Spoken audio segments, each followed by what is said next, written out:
All right, good morning, everybody. Hope you're having yourselves a fantastic start to the AM here. Happy Tuesday.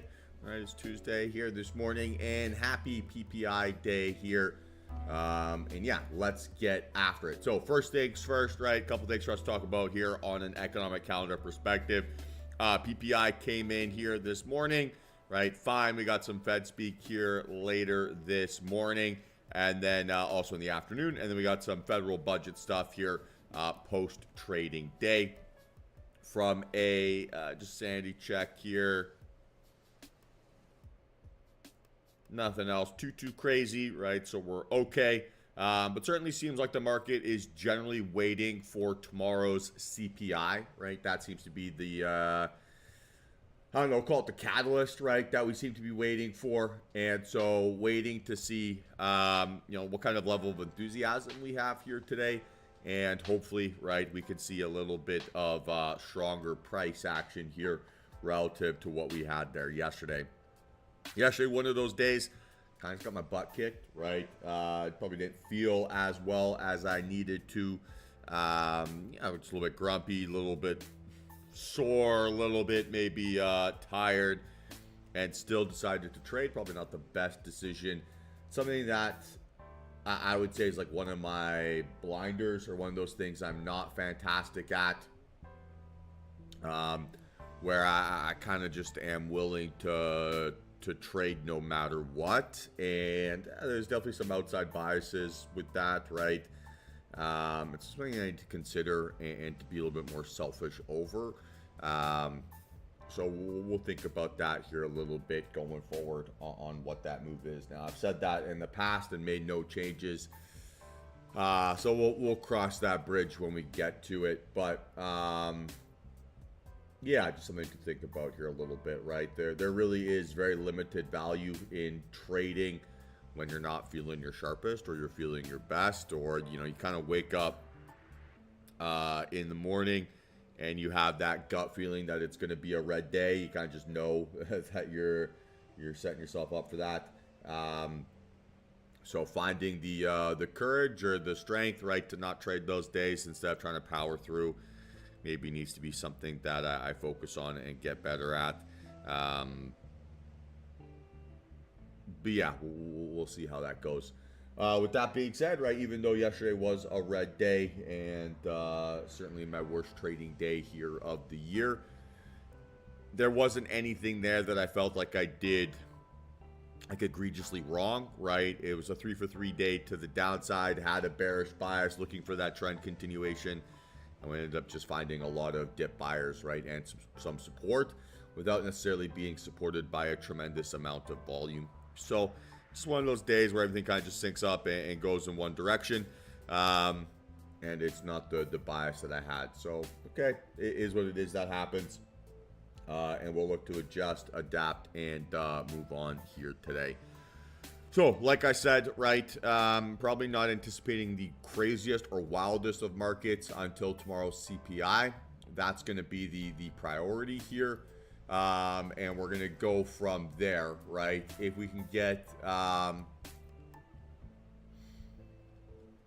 if we can get a nice amount of enthusiastic price action, then we should put ourselves in good situation, right, to be profitable. But if we don't get really enthusiastic price action or anything along this line, it's going to be probably a better day to be kind of on hands and to kind of sit things out and to not be super aggressive. Now, being aggressive is a multifaceted thing, right? So it's being both aggressive with your position sizing, so taking on more risk, and it's also being aggressive with the number of decisions that you make. And in general, I would say I've been pretty good being unaggressive or being conservative. Unaggressive sounds really stupid. Being conservative with sort of my position sizing and the risk that I'm taking on per trade. And that's fine. And it allows me to feel like I can be aggressive with the amount of decisions that I'm taking. But on those days where price action maybe isn't giving me the bias that I want, or isn't behaving within the structures that I want, I don't need to basically take advantage, right, of that ability to be aggressive in a multifaceted way. So I should choose to only, just because I'm aggressive in cutting losers or conservative with my position sizing and aggressive with my stop loss, doesn't mean that I need to be aggressive with the amount of decisions that I take. There still is decision fatigue, even if you're taking small losses. And basically compounding those, or feeling like, hey, I got space, or that hopium or whatever, that ultimately does still end up being relatively draining price action when things just simply aren't perfect. So just things wanted to focus on here a little bit, something that I was thinking about there a little bit last night as I was watching the Vikings get their butt kicked. And just, kind of the things that have been rattling around in my head here in the last 24 hours. So we'll focus on that here a little bit over the next couple days, and hopefully, right, we can take advantage, of some of those potential changes here, and again, go from there. The last thing I want to talk about here before we get going. I was reading a study yesterday about basically just like the power of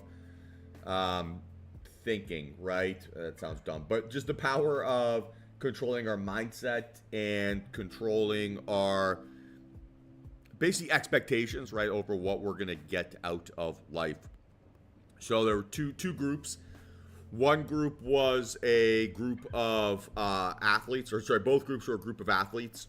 And one group was asked to say, okay, you're going to focus on studying this play. And when you're in the middle of a game, you're going to be telling yourself, okay, I passed to this person, or I passed to that person, or I set a screen here and I do this and I do that from a technical perspective, right, to execute the play.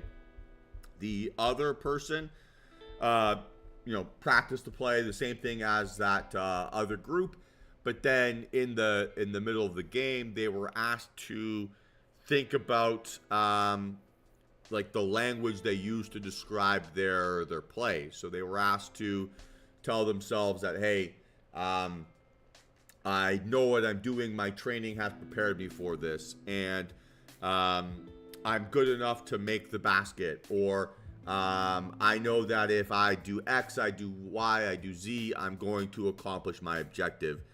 So they went from thinking from a technical execution perspective to a I can do this perspective. And the difference between the performance between the two groups was significant. So the group of basketball players that focused on basically that self-belief instead of that execution, thinking about their execution in the middle of the play, significantly outscored and outperformed the group that was focusing on the technical side of the play.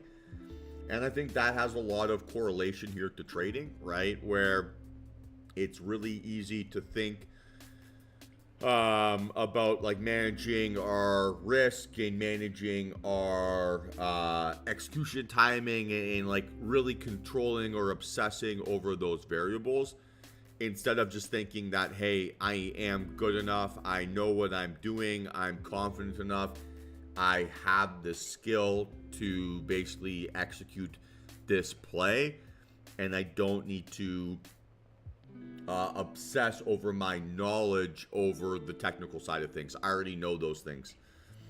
And I think that's a balance that we need to find here as traders, where having that confidence that you can do something ultimately then creates that outcome that you can do it.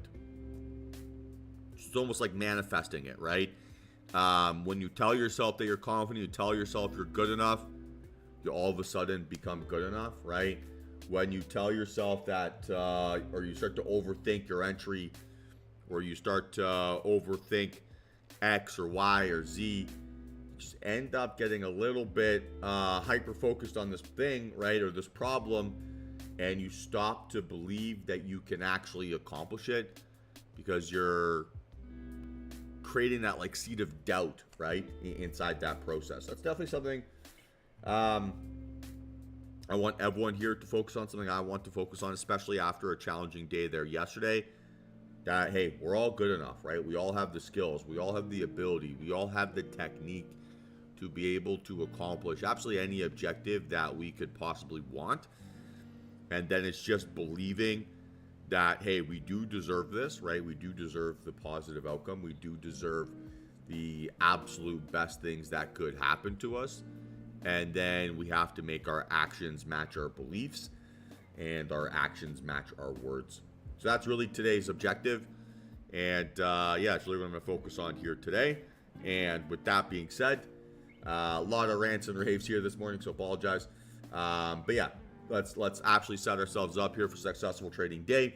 Start mapping things out and figure out what we want to do here this morning. So first things first, what's the count here on ES? Let's start there.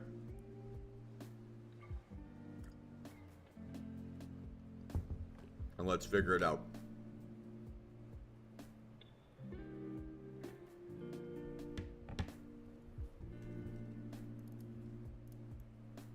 So yeah, 2 out of 3 here to the upside without volume, right? Spot on. Does that give us a... He's waiting for it, Mike. He's waiting for it.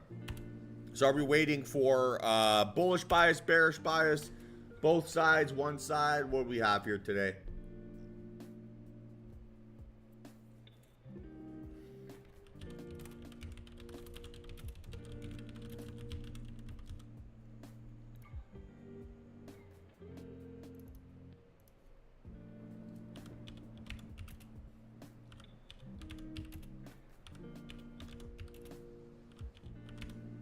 Yeah, we can play in both sides here, right? And we'll see if we can get some nice momentum. Obviously, we've got some evidence here of dip buyers defending basically this green box or just a little bit below here at this point. So we'd like to see if we can get some enthusiasm and some momentum back over some of these psychological levels, right? ES hanging out right at 58.95. So if we can get a breakout here above that and hold that 900, should set ourselves up here for just a little bit of success, and that's definitely what I'm going to be hoping for here today. All right, NQ, what's the count?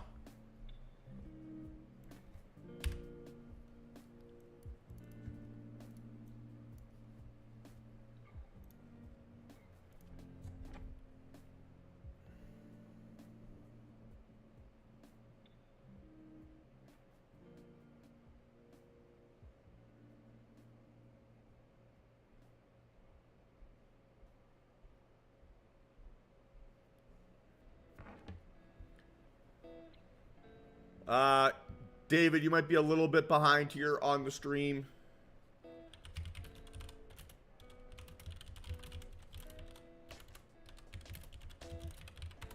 So I'll just double check that you're live here. And yeah, so 1 out of 3 here to the downside on NQ, right? So weak bearish price action, and we're looking for either a continuation here or an invalidation, right? So an invalidation would be the opening range breakout here to the upside, right? A continuation would be an opening range breakout here to the downside.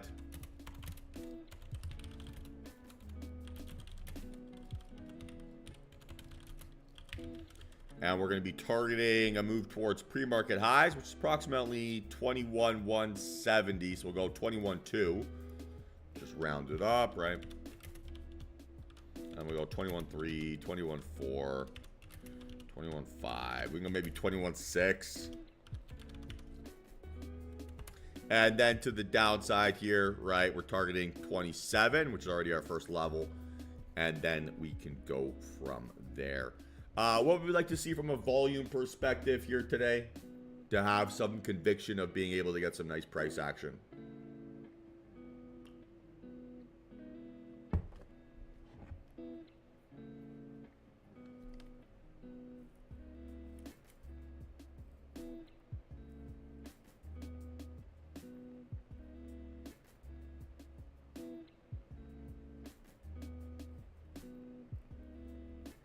Yeah, we want to see if we're going to get like a change of momentum or like a change of like conditions, right? Whatever you want to call it. Then we'd like to see bigger volume than what we saw at yesterday's open. We'll see if that ends up being in play. But that would definitely be a best case scenario. All right, CL, what's the count?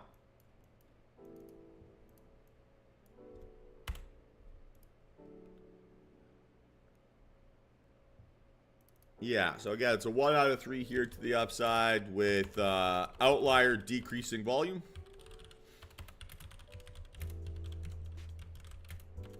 So yesterday's volume, right, even though it's less than Friday's, it's still really strong, right?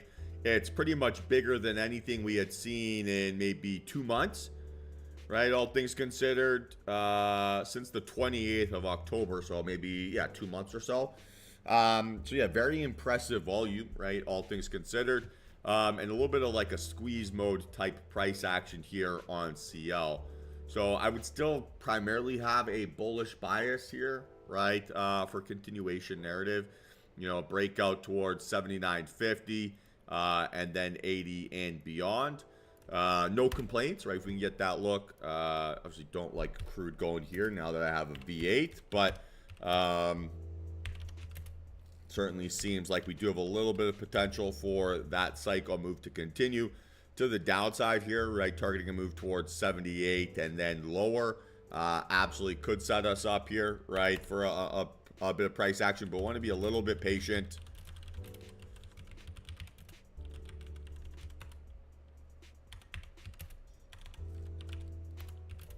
And we got maybe a little bit of space here. I'm not going to be super aggressive here to the downside. I would prefer to go upside continuation, but we can cross that bridge when we get to it.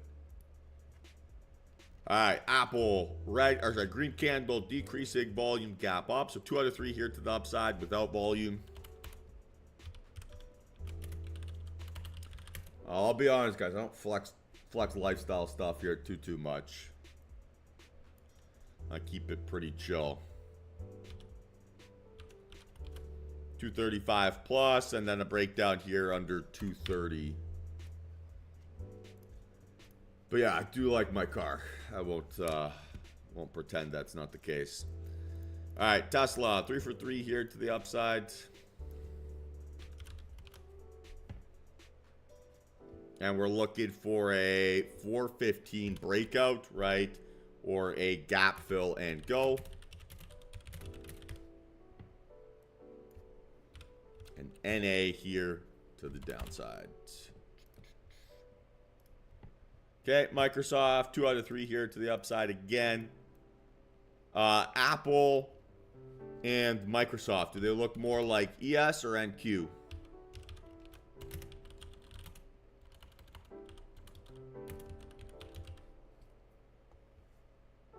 Yeah, 2 out of 3 to the upside, right? Same story. So it's got some nice oomph there today.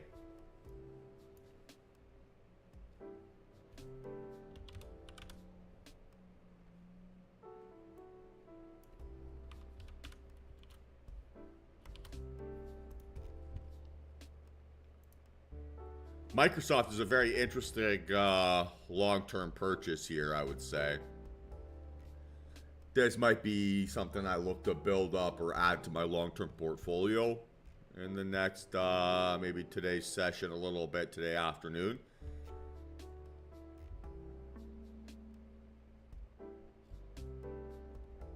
So I, think there's probably 10% of upside here, no problem, in the next 2 months or so.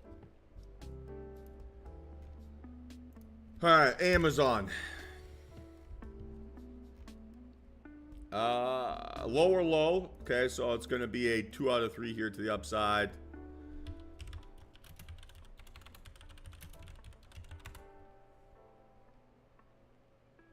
And we're looking for a 221 breakout.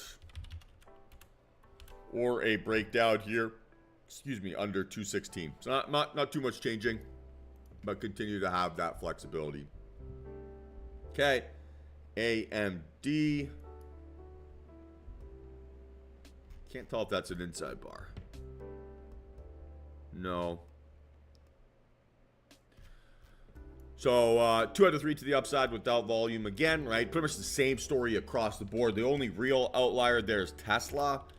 And Tesla giving us pretty pathetic volume. So we're going to be looking for a pop here above 119 to the upside, right? Or a breakdown there under yesterday's lows,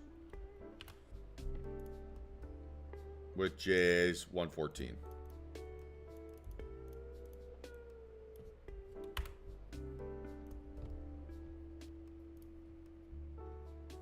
Okay, NVIDIA, green candle, decreasing volume, gap up. So 2 out of 3 to the upside without volume. And we're looking for probably a gap fill and go type scenario, right? Big gap ups on decreasing volume generally feel like they like to get faded.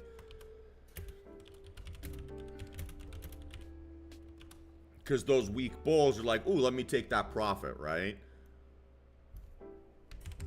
And then we'll go BB reversal here, basically a gap fill setup lower.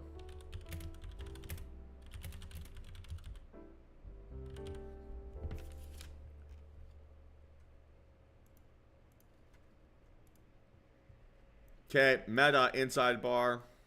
Nailed it.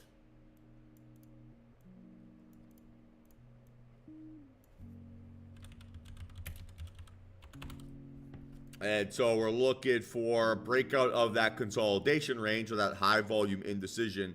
So either a breakdown here under 597 or a breakout here above 631. Probably a little bit untradeable here, right, in the short term, at least to the upside. 597, a little bit easier for us to get,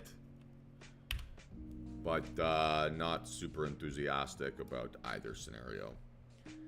Okay, Netflix got earnings next week away today.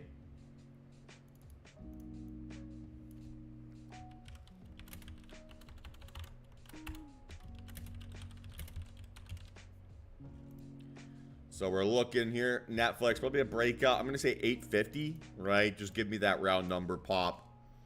Get back up and over. And then to the downside here, under 829.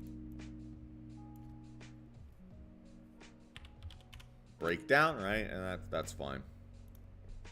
Okay, Google.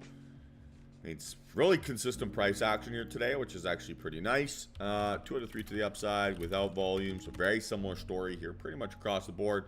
And we're going to look for a 192 breakout or a breakdown here under yesterday's lows of 187.50. And then fine. And then VIX hanging out 18.78. So quite a ways down, right, from yesterday's 20 odd handle. We'll see if this thing can continue to sell off.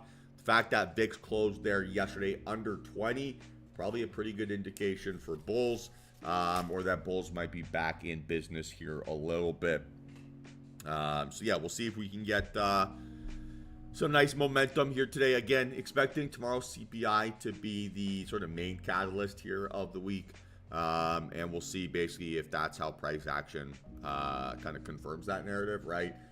If we get good enthusiasm here today, we should have some joy. If not, I'm not going to force anything or rush anything or do anything stupid.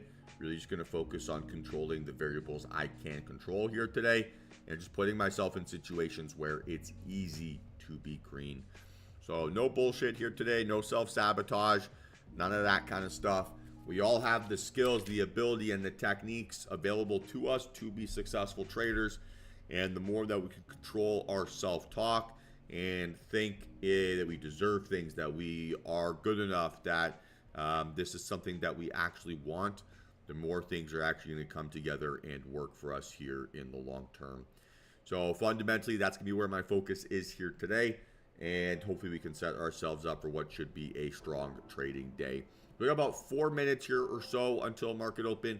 So I'm just going to go make myself a quick cup of coffee, spend a few minutes here getting my head in the right place. And then we'll jump back on here in a few minutes and do a quick little rundown as market's opening. So be back in a few minutes here, team. If you have any questions, drop them in the chat, and I will do my best to get back to you once I see it.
All right, team. So let's have ourselves a strong day. Kyle, so if you want to find out market holidays, just Google U.S. stock market holidays 2025, and you'll get a full list, right, of NYSE active trading days and hours. Markets are going to be closed on January 20th, not for the inauguration, but for Martin Luther King Jr. Day. That is historically a bank holiday. All that information can be found with just a simple Google search. So I'd recommend that you just do that yourself, right? It's going to take you 30 seconds, and it's a good habit just to get used to.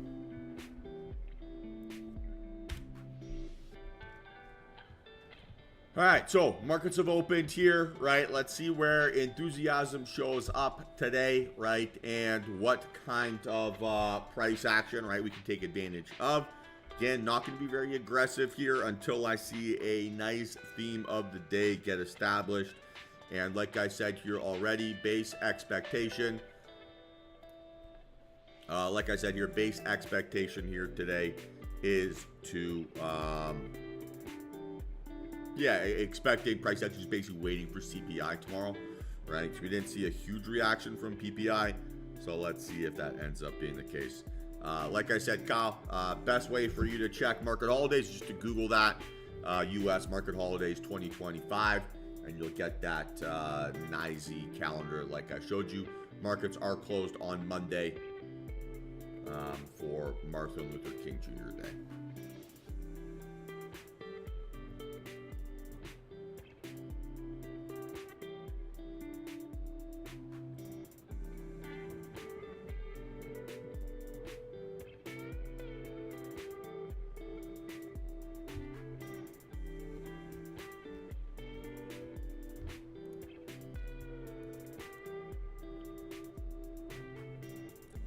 So far, so chill. Nothing crazy going on.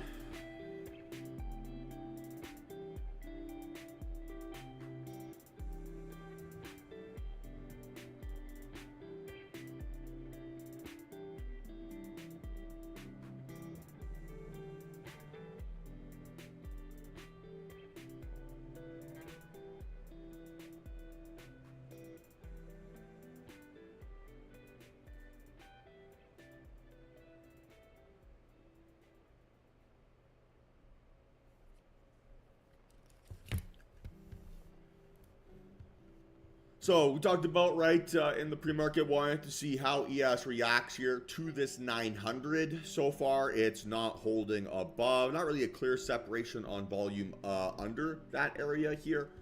So not enough reasons for us to scream bearish here quite yet. But certainly something to keep an eye out for.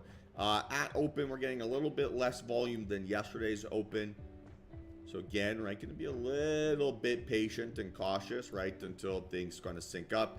An increasing volume standard relative to the second bar, increasing volume on the second bar of the day historically ends up being a really good indication of trending price action. I'm not sure if we're going to get that here yet. It doesn't seem like we're going to get that pace. But definitely something to keep an eye on if we can get some info to sync up. Again, I'm going to keep stressing this here today. Right, the priority is just wait for the market to give me show me its personality, right? I don't want to trade it while it's still kind of applying its makeup. I want to see how it's going to behave once it's all kind of dolled up and ready to go. And then that's going to be a lot easier of an environment for me to deal with. And we don't have any 10 a.m. data for us to kind of get in the way of here today, but it doesn't mean that I need to be hyper aggressive at 9:30. Kind of hoping for some, gambling type PA. So today is really all about focusing on the quality of my executions, right? Trusting my technique and just allowing the market to chop about and frustrate people without it needing to frustrate me.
Again, decreasing volume here so far, right? It's not a tremendous amount for us to be aggressive over.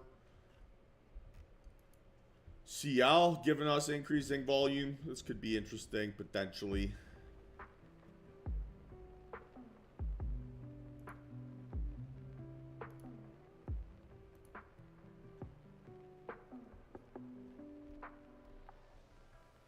Now selling off, so I'll be waiting on this.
Yeah, it's moving the same way that generally the indexes are so far here.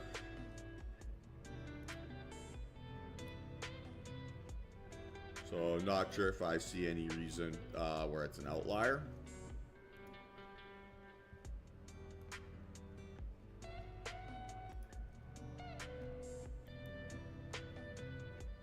So far the price action is weak here, right? And it's weak because the volume is continually decreasing as we're making higher highs. So I'd like to see some sort of indication of an increasing form of momentum prior to being aggressive here.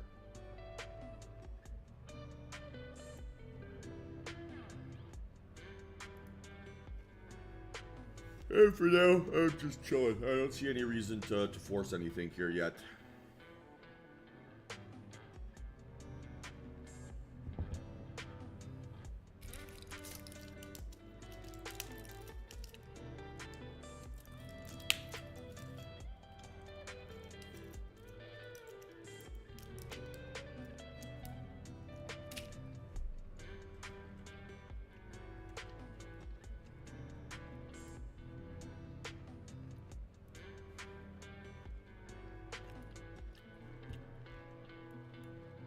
Interesting from CL.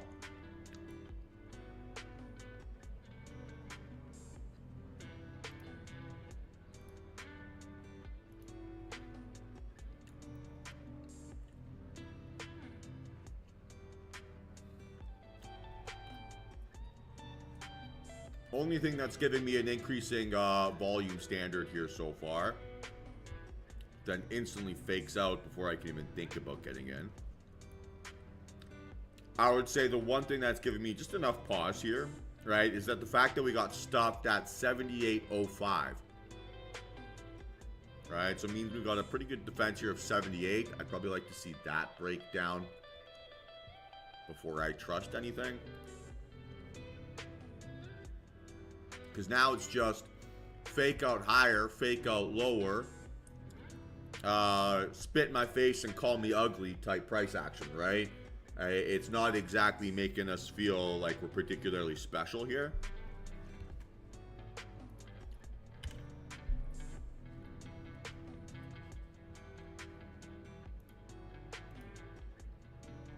So I'm going to be pretty chill still.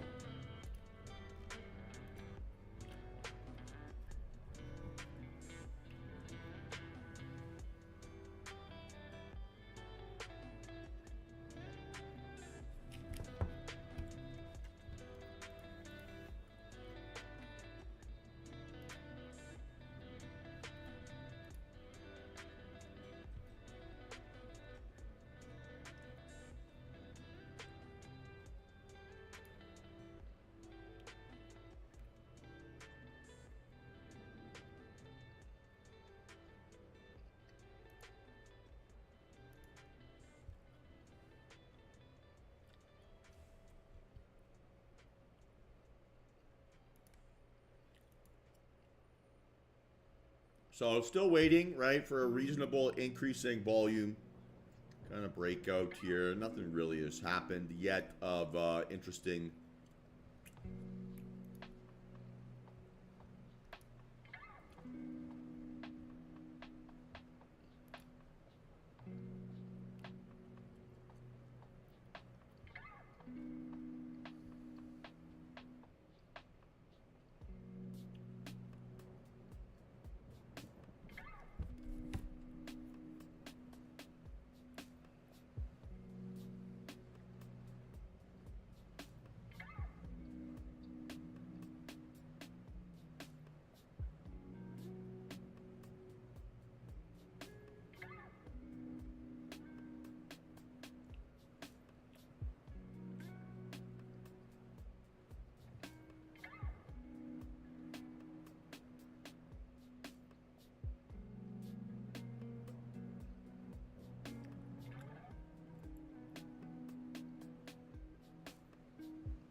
So yeah, so far still not missed anything here, right, from like a daily perspective.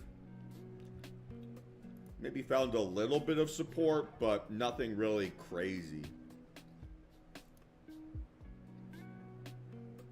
NQ struggling a little bit off of this 21-1.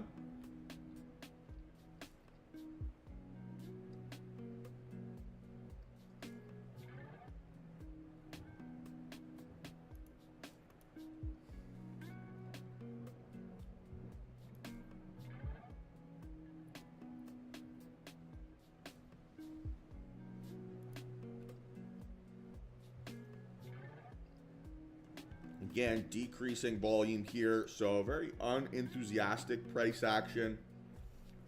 We talked about how it potentially might feel as if the market is waiting for tomorrow's CPI. Certainly volume is telling us that here early. Now, the general theme we've seen, right, in the last, I don't know, couple weeks, right, is generally a little bit of shake and fake in the morning, and then a little bit of some cleaner price action once both sides have been trapped. So I'm waiting for that to occur here at this point more than anything. I don't see anything that's indicating I need to be aggressive early here yet.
Okay, finally got some increasing volume there on NQ. No, Eric, I would say no. I mean, we got more evidence than not that trading, that early morning momentum plays out just fine.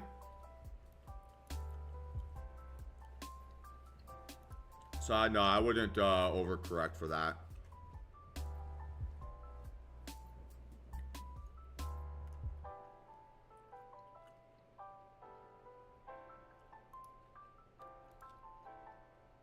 Just gotta be careful here how much this thing pulls back.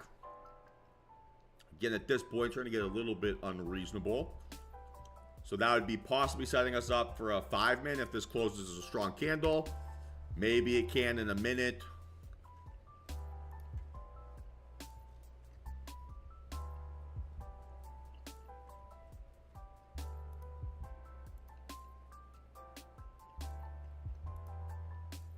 Like what's hard to sometimes do as a trader is to fix the thing that is actually costing you money, right? There's a lot of distractions. There's a lot of information. There's a lot of like false signals that you can get from your data that puts you down kind of the wild path. And so we want to be a little bit patient to basically allow the variance to play out with our technique instead of overcorrecting too much to one or two results. So I'd say probably not a strong enough candle shape there, right?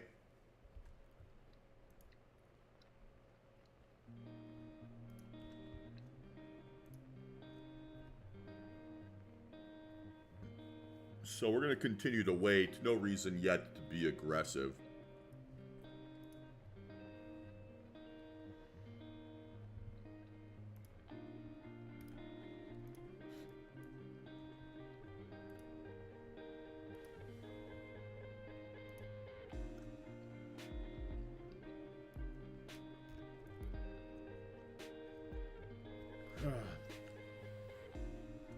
So far, so chill.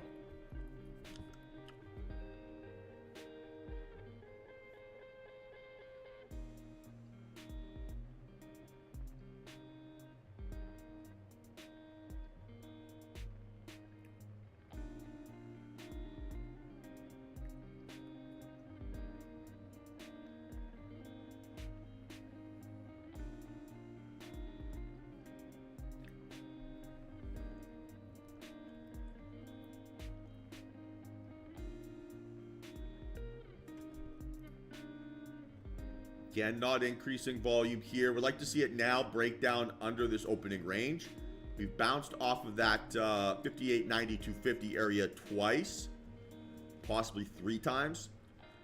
So that's clearly acting as like range bound support. So we almost have like resistance at, say, 5,900, right? And resistance at 58.92. And we want to crack and hold either of them on volume here before we're aggressive. And then same thing here on ES, about 21,000 and 21.1, right? Basically as our resistance zones. And so we want to see if we can get separation away from that range prior to us being aggressive. So far we've established basically morning consolidation, and we're looking for a breakout of that, right, before we do anything crazy.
Okay, starting to see potentially some volume here. So let's start to focus on ES a little bit.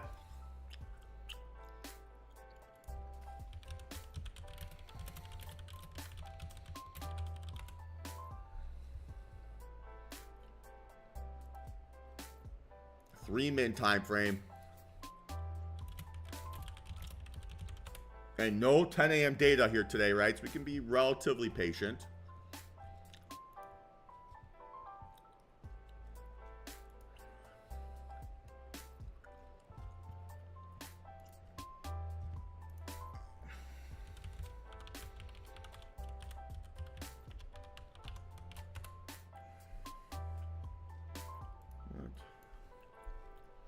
And just as I need to...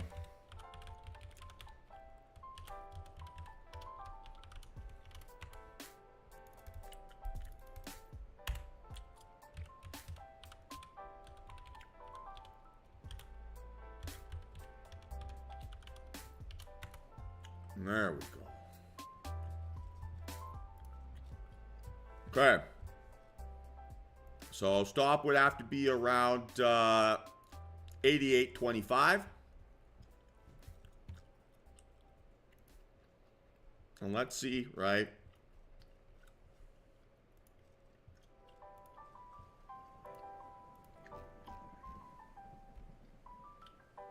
Okay, now higher.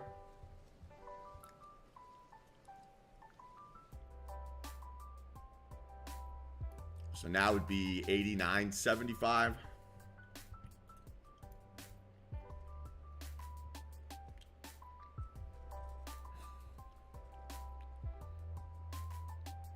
Can't really go much higher than this. No entry here yet, right? Still no entry.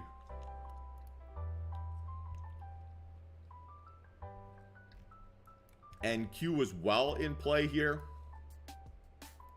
You guys know how I feel about the ES versus NQ split.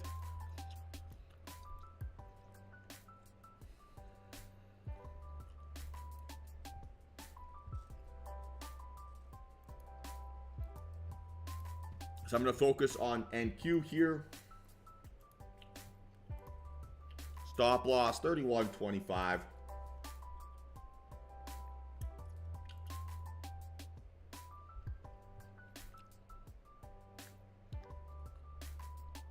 Okay. What's telling us now that I can't trade NQ here to the downside?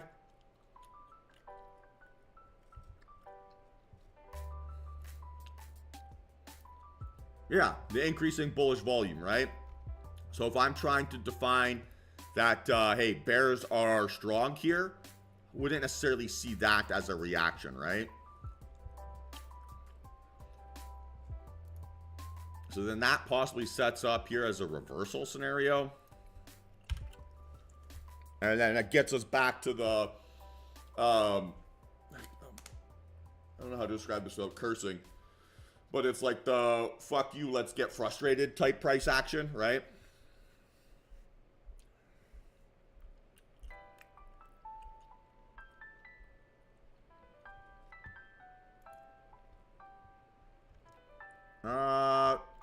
Can't join the live trading.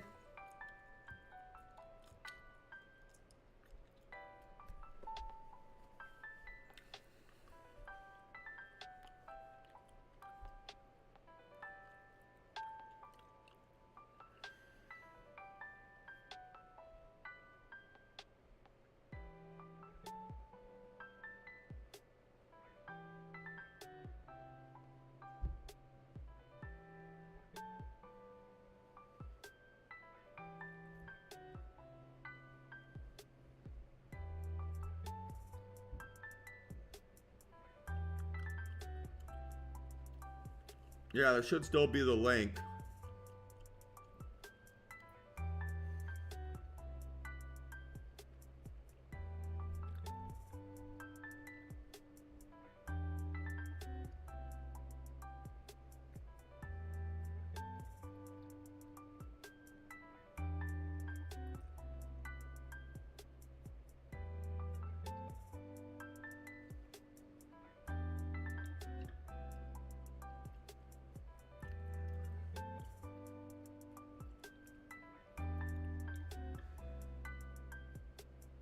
I didn't realize Discord had a limit.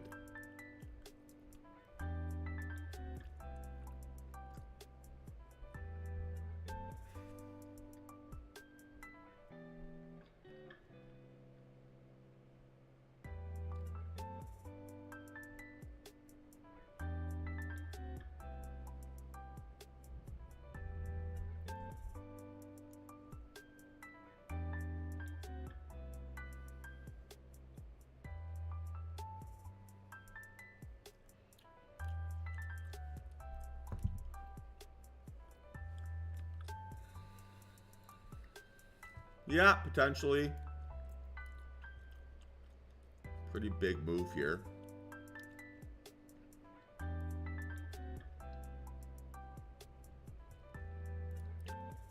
Yeah, that's also in play.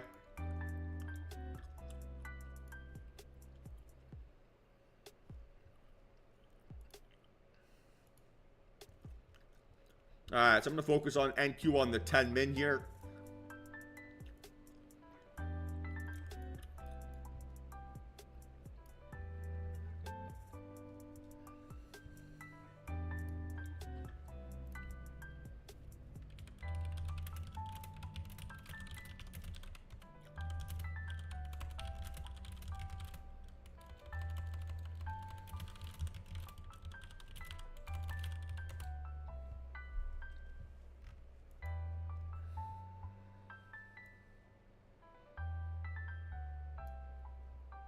So for now, stop would have to be 89.25. Need to make a lower low under 66 and then a retest of that area gently.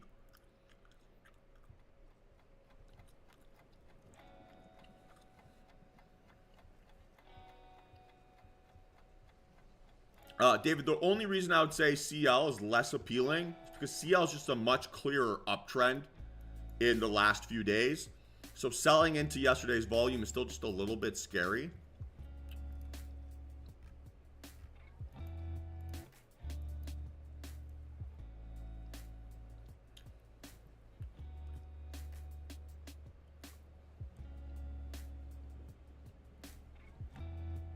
I don't want to try to call the top too aggressive.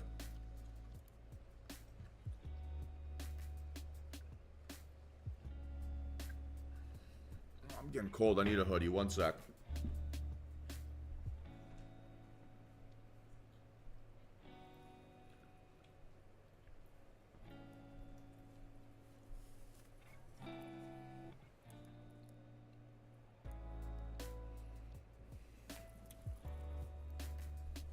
If we're looking at NQ here, what don't we want it to see it to find support over?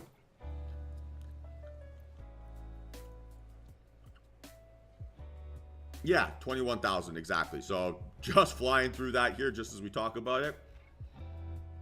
So if this has a chance to go increasing volume here now.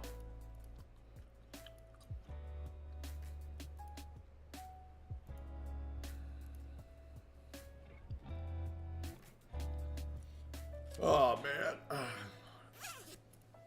I need to get somewhere sunny.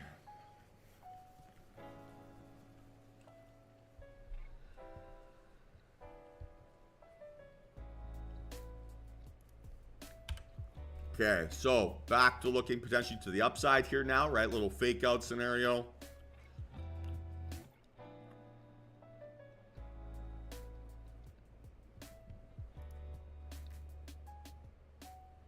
I think we can target the 2R line.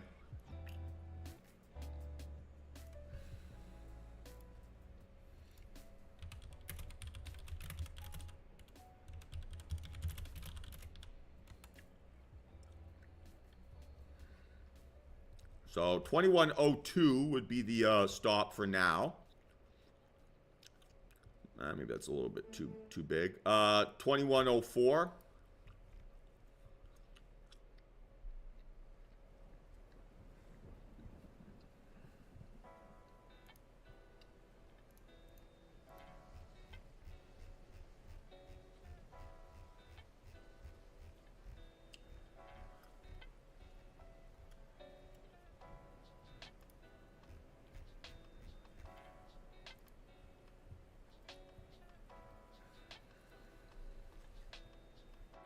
All right, so starting to look here, just slowly.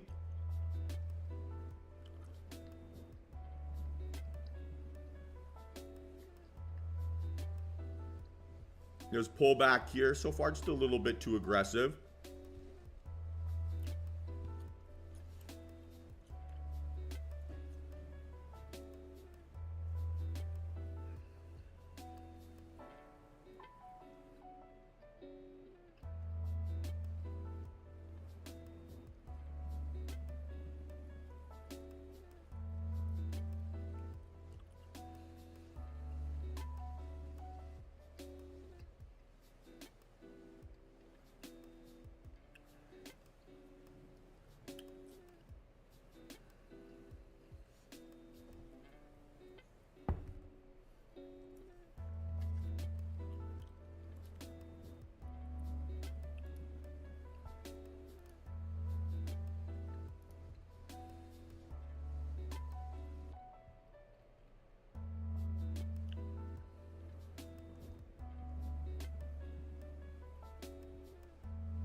So far, no entry here, right? So far, no entry.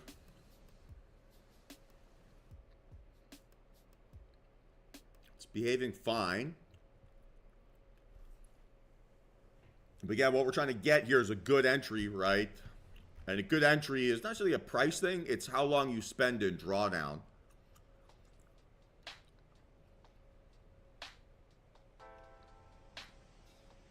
So now we're looking at a 20 stop.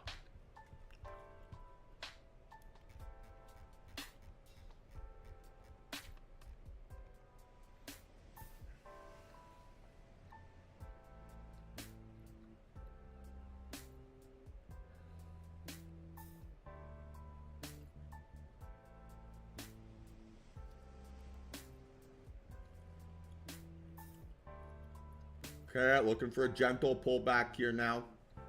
Do one contract.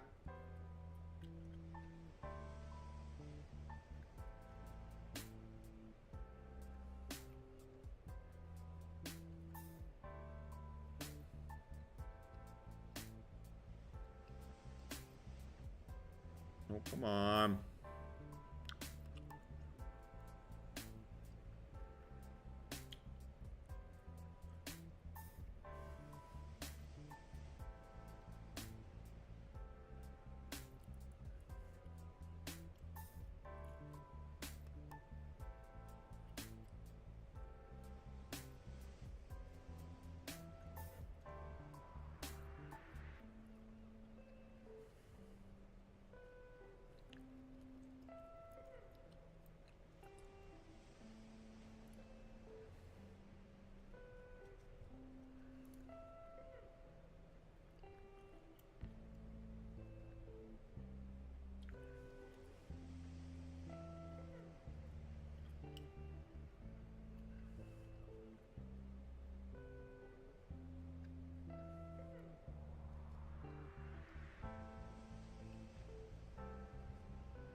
Okay, this is giving me increasing volume, so again, I can reset here in a second. I've not found a super confident entry here yet.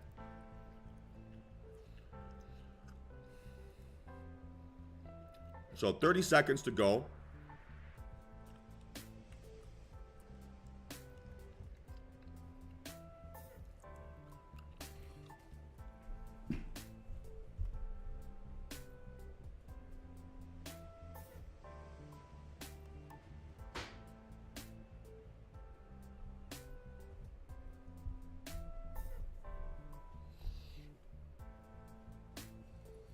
Nice work, Mike. So you're at that 1R level here now. Make sure you don't let this trade go red.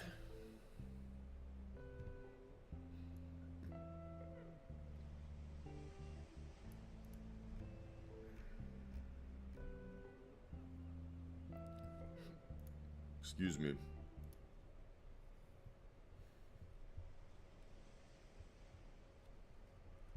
But yeah, that's a great entry. I was trying to get a fill around 38, 35. That kind of range. Just could not find the trigger. That's all right. We're still in business here. So stop now would have to be 57.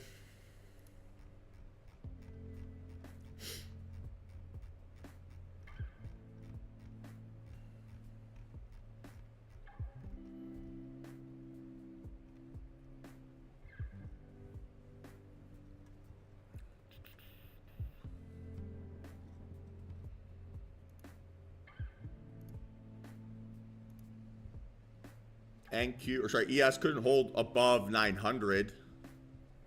It's a little bit of a concern.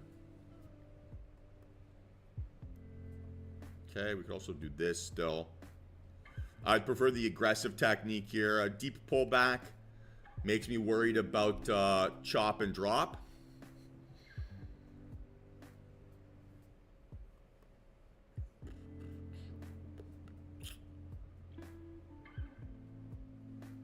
Did you roll your stop loss up to that area?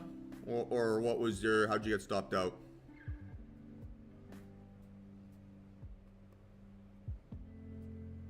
Hey, nice work, Oz. So again, I hate getting stopped out on pullbacks, right? I want to see you, if you don't like the way price action is moving and you feel like you need to protect your stop loss, push your stop loss up. Especially when it's within that 1R range. I would rather you close at that 65, right? Instead of closing at that 57. It creates so much extra margin for you long term, right?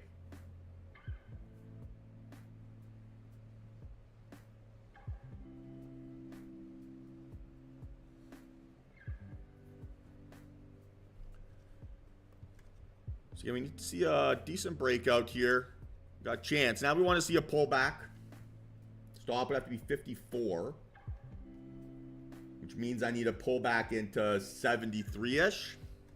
Or alternatively, right, not increasing volume on the 5.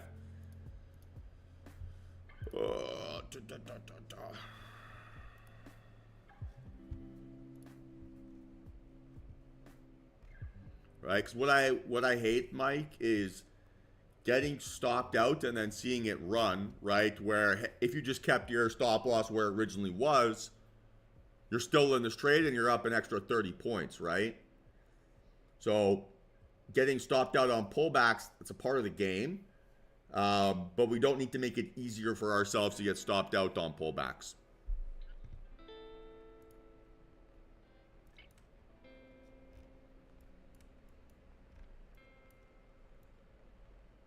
So again, still making higher highs here. Just cannot find my entry. So stop loss 84.50 here now.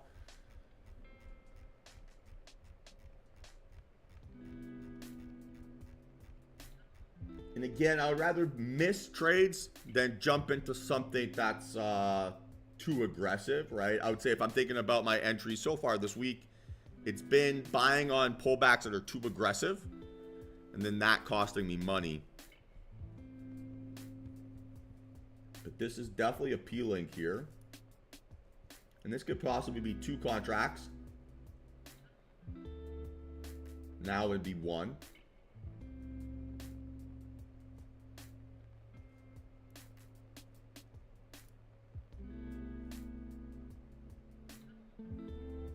Nice work, Michael.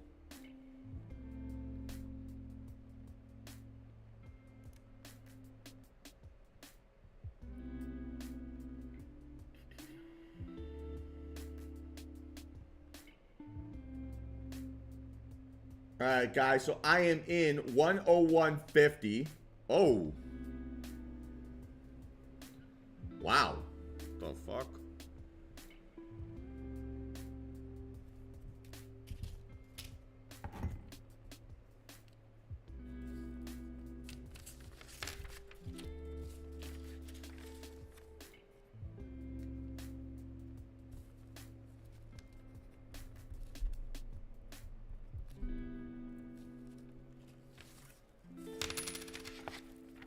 I didn't have time to say it out loud.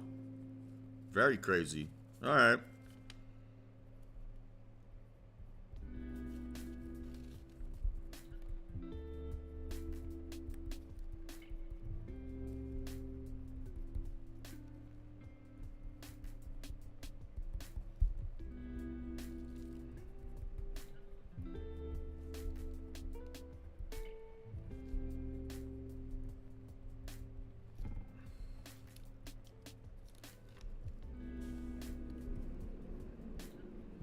Well, that was interesting.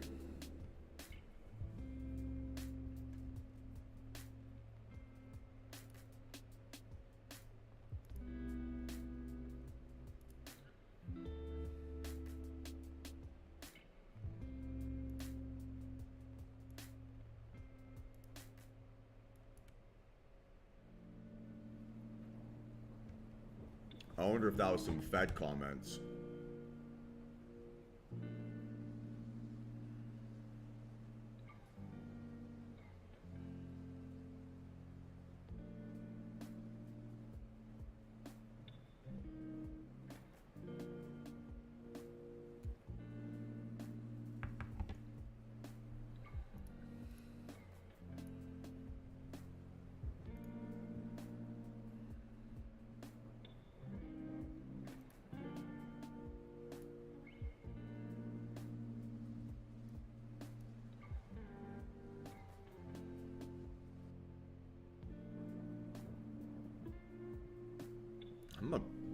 That was weird. Very, very weird. So now let's see if that same seller basically steps in.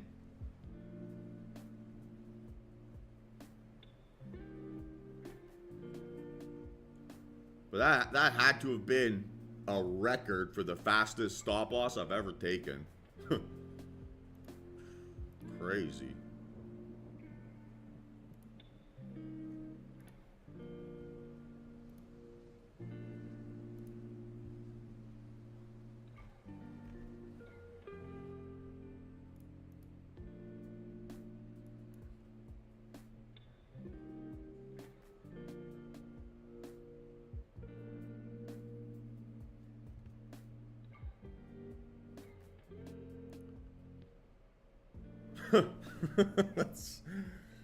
Jeez. That was the hill sprints of stop losses. Oh my gosh.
So not enough volume there, right? And we couldn't hold above that rejection candle high.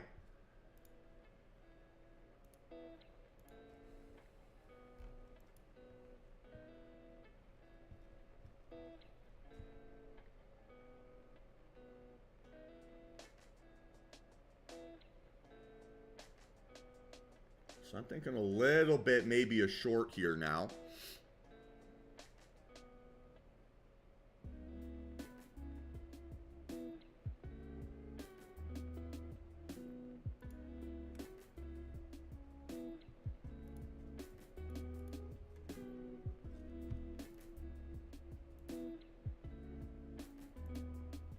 That was very, very interesting.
So big rejection, right? Here's our setup.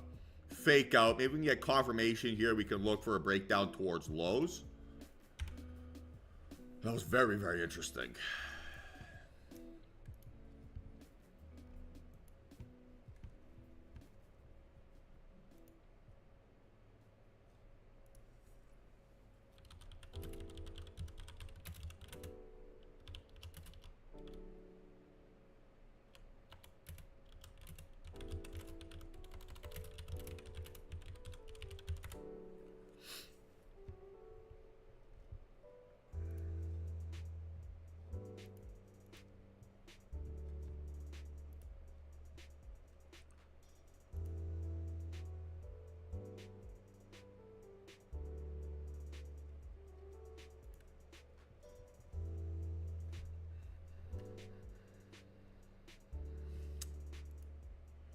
Not sure if that's convincing enough.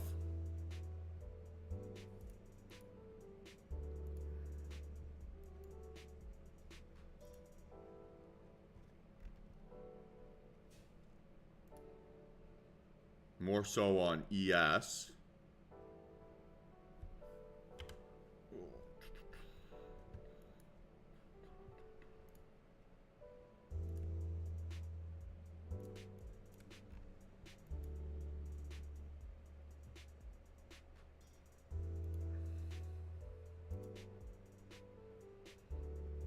Okay, so I'd say I'm looking at ES here. Stop loss 901.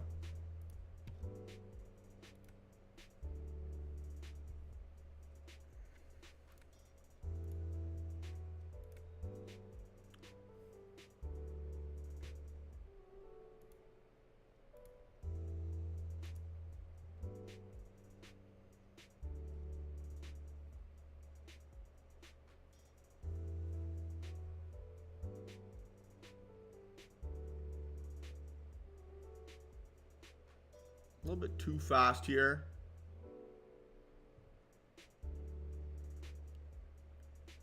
So it's two ways you can manage that, Eric, right? You can either, if you're going to trade minis, look for deeper pullbacks, right? If you don't want to wait for a deeper pullback and it doesn't satisfy your max risk requirement, play the micros.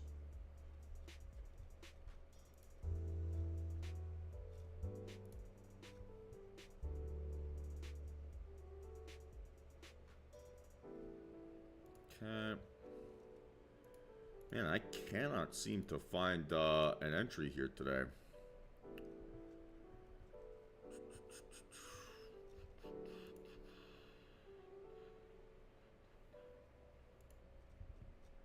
Okay, back to NQ.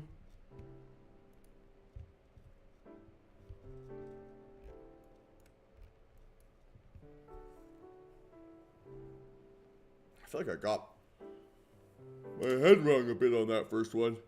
So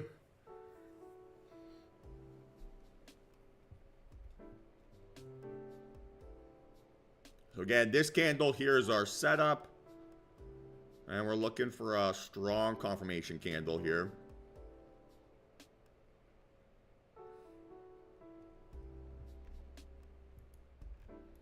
Now the question is, do we target low of day or 2R? I think I can target 2R.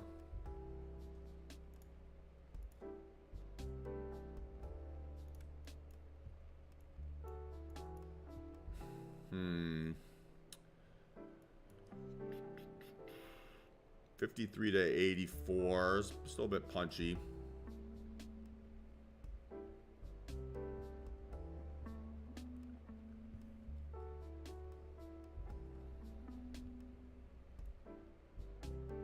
Okay, so stop would have to be 60.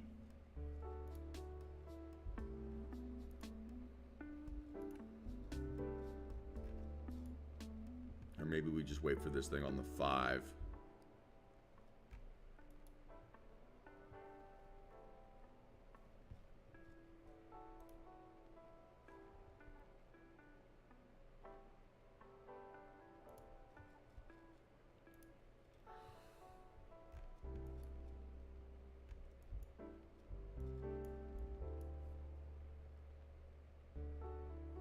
Well, it's just in general, that red line is going to be my primary target 90% of the time. If I think that the market's too choppy to do it, then yeah, we can make the switch.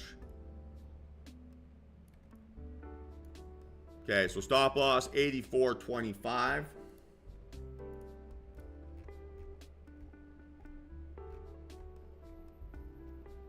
All right, which means I need to see a pullback into the 60 range, or I need to see a breakdown under lower lows to go for the aggressive.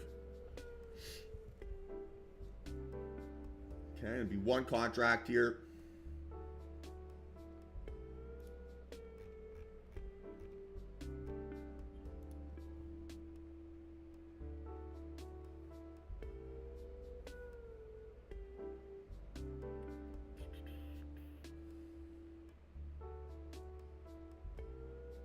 And so a gentle pullback into like 60, 64. Be very, very interesting. So watching here still carefully.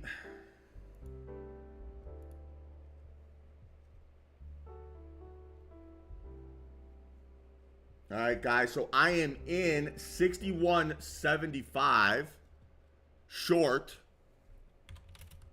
One contract.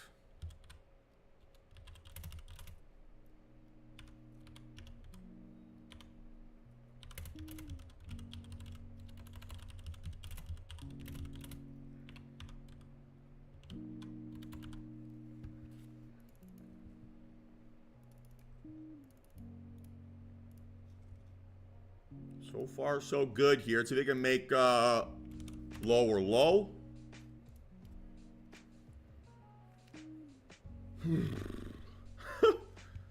Weird day.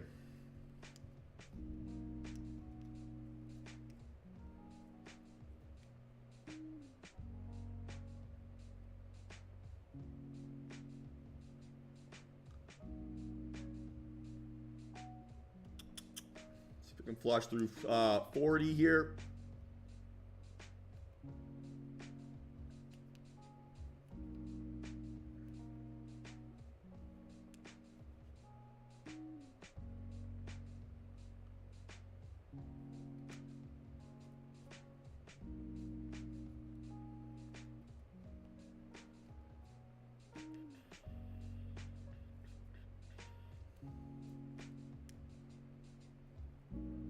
Okay, there it's starting to go here, team. Starting to go. So obviously we'll not let this go red now, right? We'll not let this go red. We might have a chance to pyramid here. That does put me green on the day.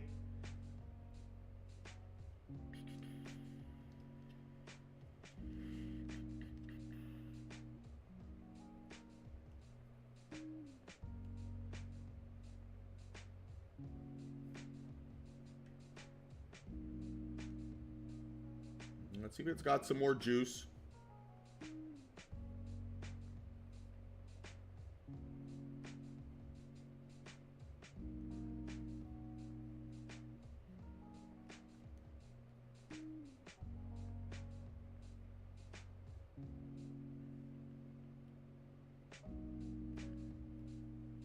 Whew.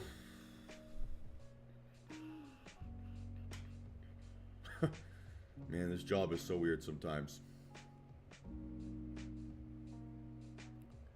So if for whatever reason you missed this entry, right, you're looking for it to now break down through the opening range on volume for you to look for continuation. Ideally, a hold under 21,000.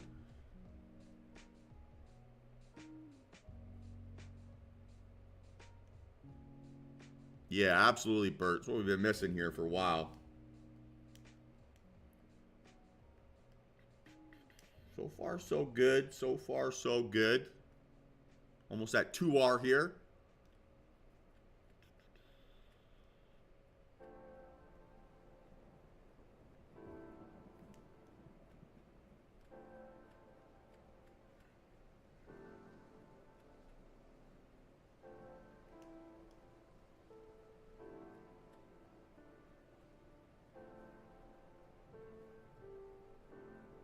Okay, so we're getting a possible second setup here.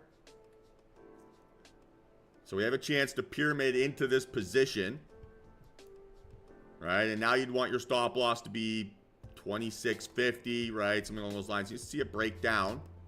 Don't want to see it pull back very much.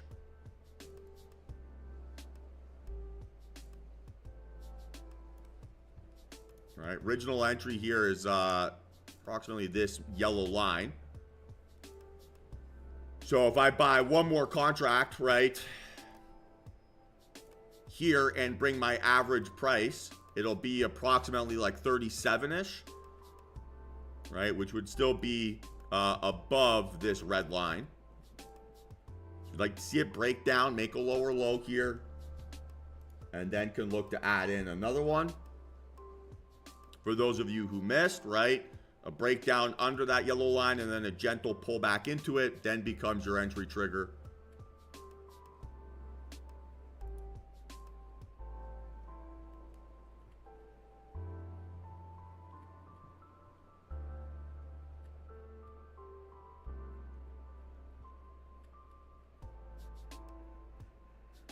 Now, it hasn't given you that breakdown here aggressively yet, right? So just be patient.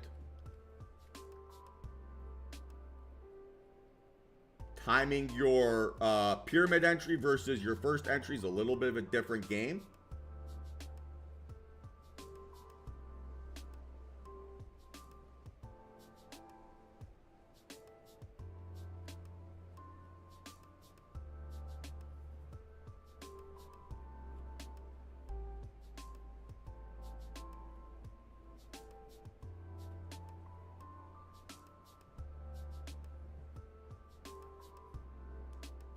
Nice work, Ran.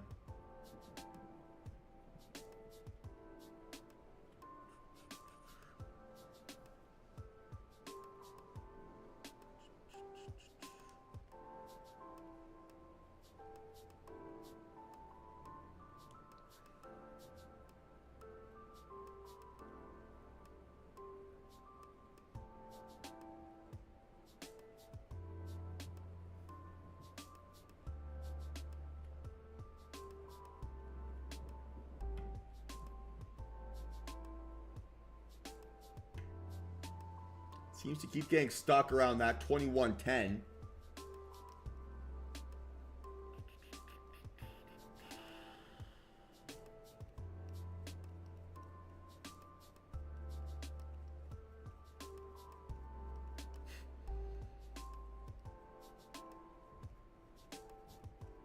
But so far, so good here, team. So far, so good. Again, another little bounce off that 2110. There it flushes. So now you want to see a gentle pullback right into that yellow line. Now this is turning into a great trade here all of a sudden, right? 1,700 bucks. Let's even keep going.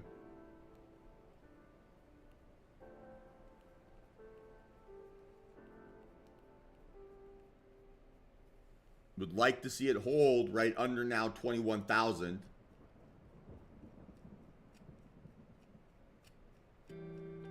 So making up for yesterday here.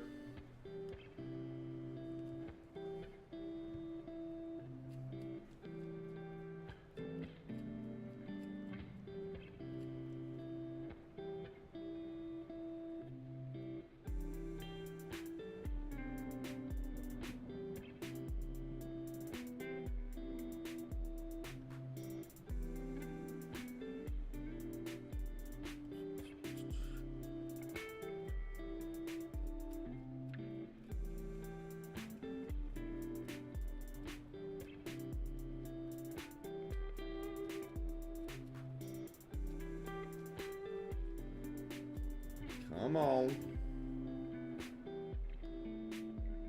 Give me that next leg.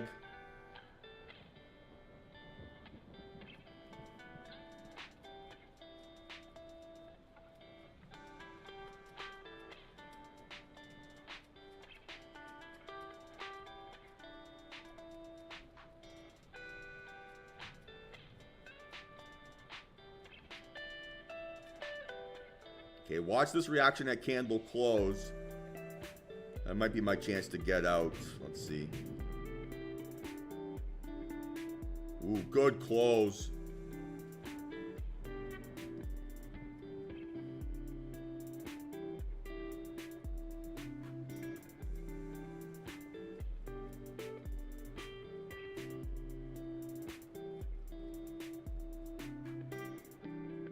retest and die, retest and die.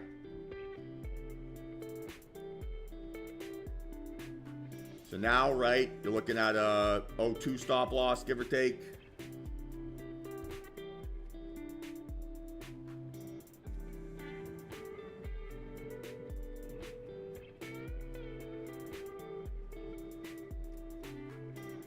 Had you missed, right? So if it breaks down, right, then you have your stop loss, right, low of your entry candle.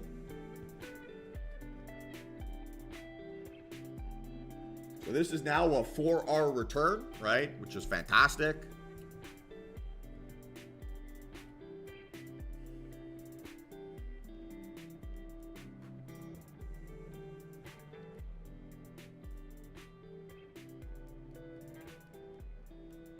Hell yeah, John. We needed this one today.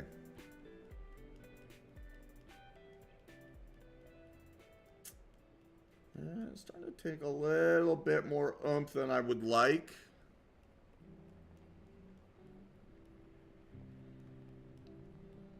Just that 21,000, right, continues to be a little bit sticky.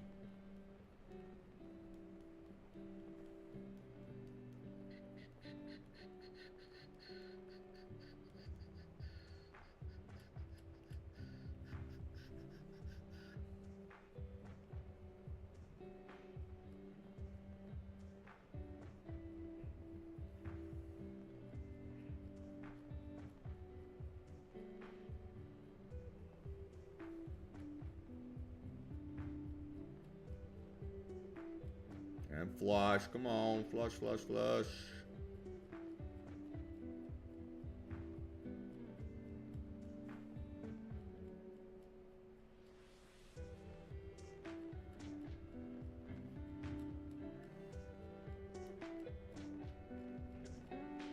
There's 2K. Now it's starting to move here, guys. I'm going to look to close this pretty soon. That's it. I'm out.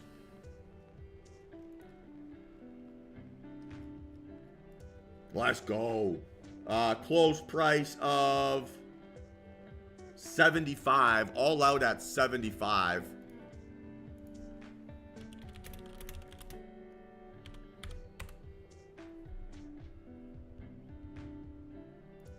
Let's go. A little bit over $2,000 on that trade, like $25.96.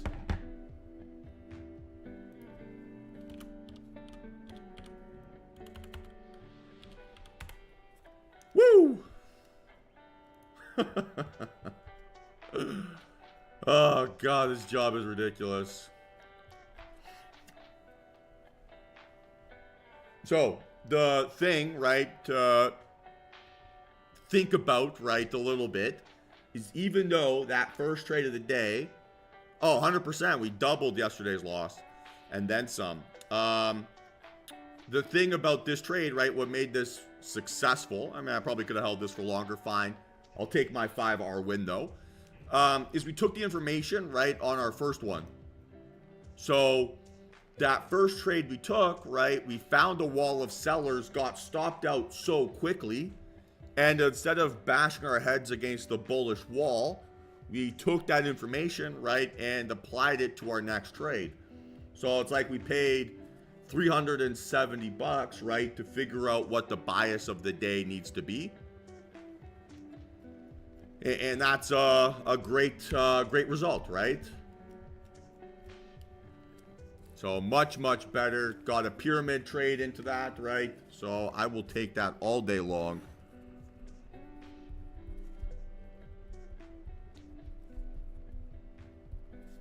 Everyone feeling good?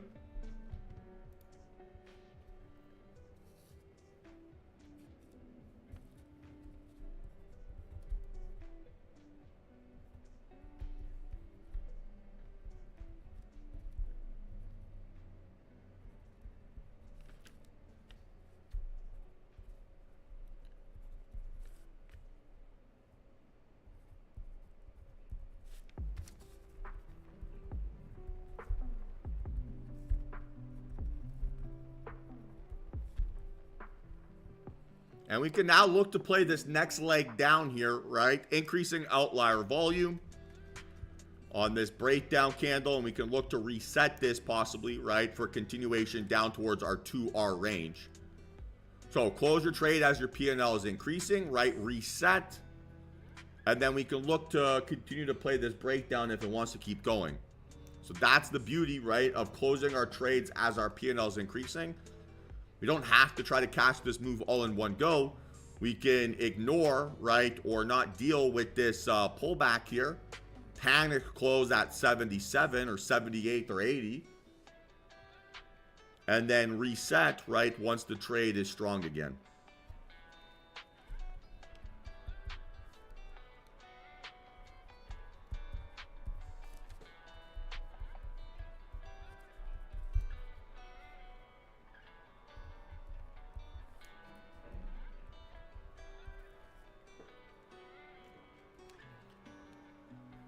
So that's why we want to focus, right, on closing our trades as our P&L is increasing. Because now, right, if we're holding on, now we're 15 points in drawback. I've seen $600 to $1,200, right, evaporate from my P&L.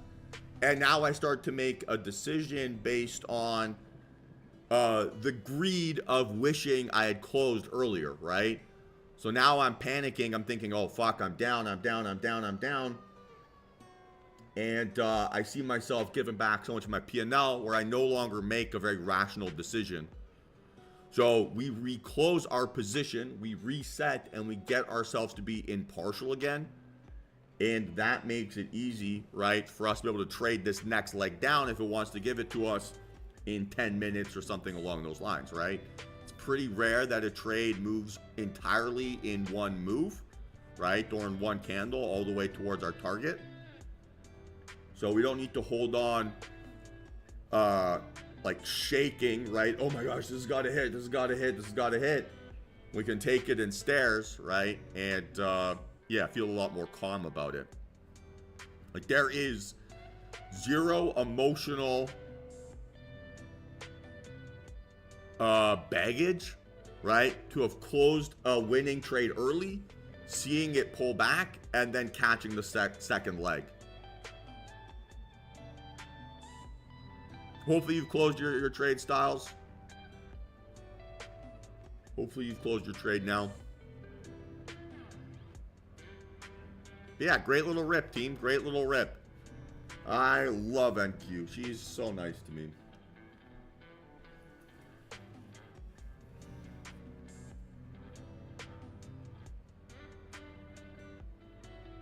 Good man. Good man.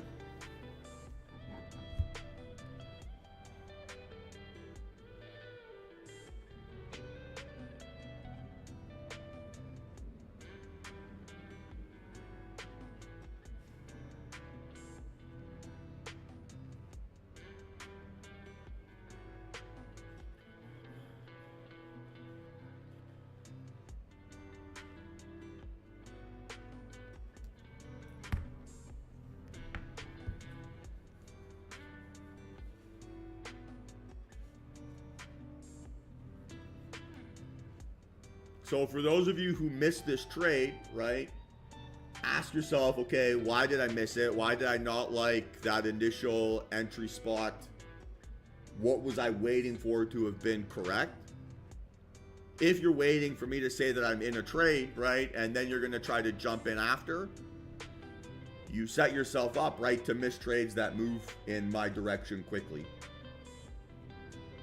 So I talk about this all the time, and I posted this in the Discord many times. But if you want to get the most out of this program, you got to take the information I'm giving you and make it your own, right?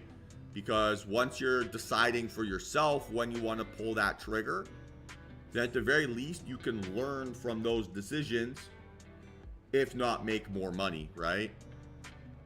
So it might feel easier to wait to hear to say that I'm in a trade, or I'm doing X, or I'm doing Y, or I'm doing Z, but you're always going to make less, and you're always going to lose more if you're waiting for that combo of information. So if you want to skew the ratios back in your favor, you take accountability over your entry timing. and you're going to find a lot more success. Right? And same thing with when you exit a position, right?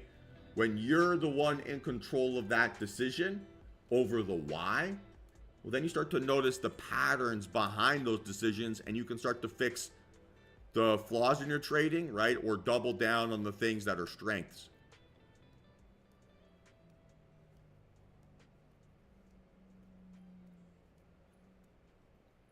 So I want everyone to be focusing on that, right? The people that consistently do the best here are those individuals.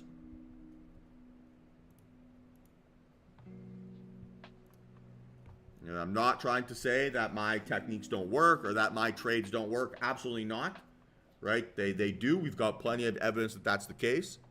But they will work better for you, right, when you're accountable to yourself. So you pretty much bottom ticked it. Nice work. Nearly 100 points. Can't complain about that.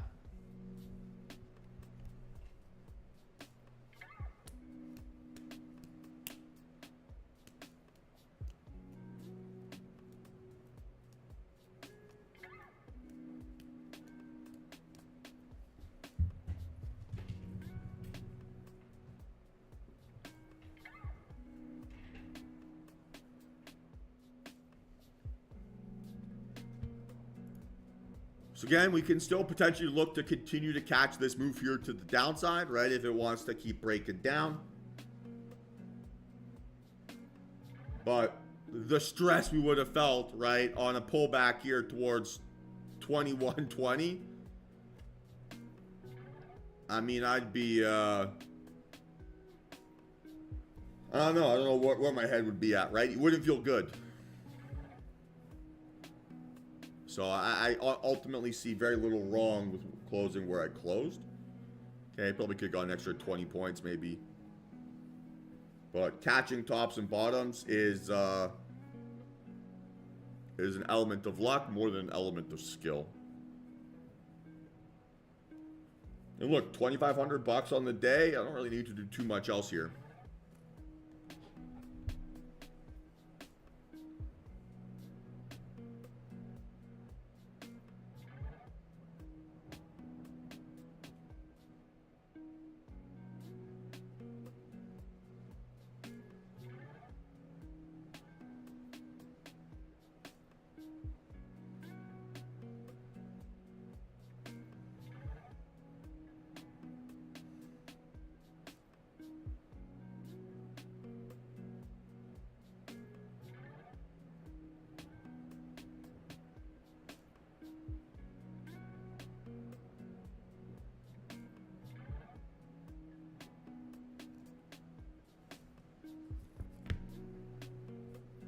Yeah, 100%, John. I mean, how much better is one going to be able to do here, right?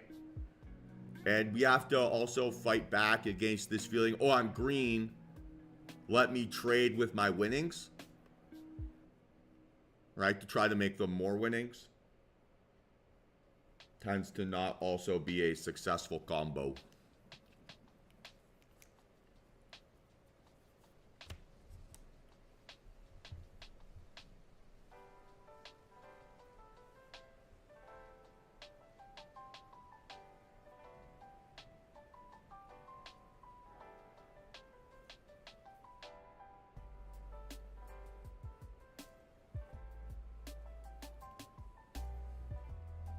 We have to make sure that our green days stay green days, right? So going back to that, the point of closing your trades as your P&L is increasing is the same reason why you don't want to be gambling too aggressively or trading too aggressively once you have a nice green day in the bag, right? Because then giving back, going from being up 2,000 bucks, 2,100 bucks, 3,000 bucks, 5,000 bucks to now being up 1,000 bucks or up 100 bucks or whatever it might be, all of a sudden you feel as if, oh, I need to just get back to where I was before I started doing this dumb stuff. And then you get into this like cycle of P&L chasing, not system management, and you just end up getting crushed. So good day here, team. Good day. The only thing I'm going to be interested in, if we can get a high volume breakdown here under this 46, absolutely could still be in play.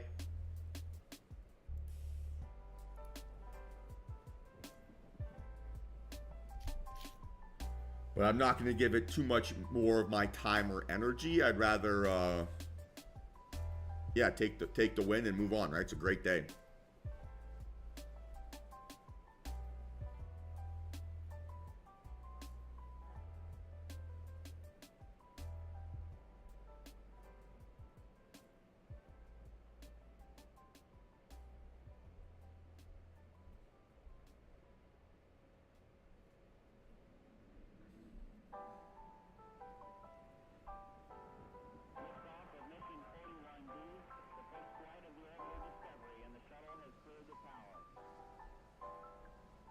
Sounds good, Mike. Enjoy the rest of your day, man.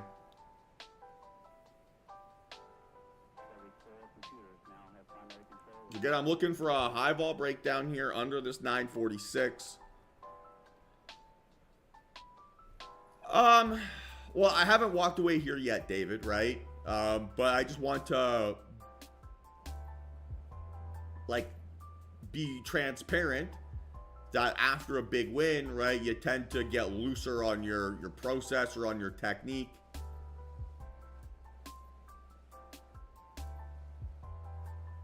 And so we just want to fight back against that bias, right, to avoid chasing.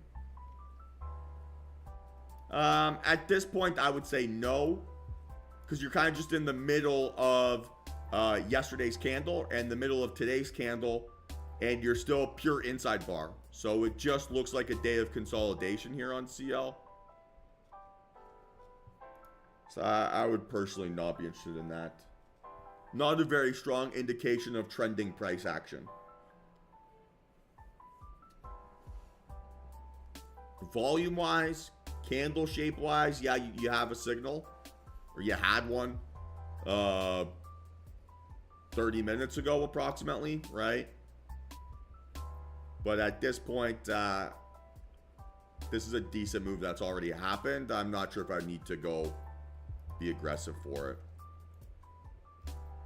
The only thing I'd be looking for is a continuation here of these index sell-offs, as that at least is giving me some sort of indication of trending price action, where I could expect either a breakdown through the low of day, right, targeting, 2900-ish, or I could just walk away being up nicely green.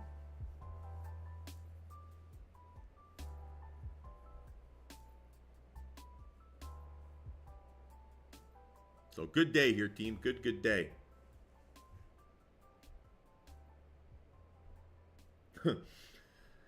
Funny, yeah. Funny how the language that we use, right, when we start the session off very often dictates the result of the session. We started off talking the day here. You guys, humored me with my rants and raves, but we started the day off basically talking about how when we believe that we have the ability, we have the technique, we have the skills, and we reinforce that self-confidence, things tend to go better. Then when we focus on trying to be perfect and, oh, I got to make this pass, or I got to make this screen, or I got to take this shot here, we tend to overthink things in those environments.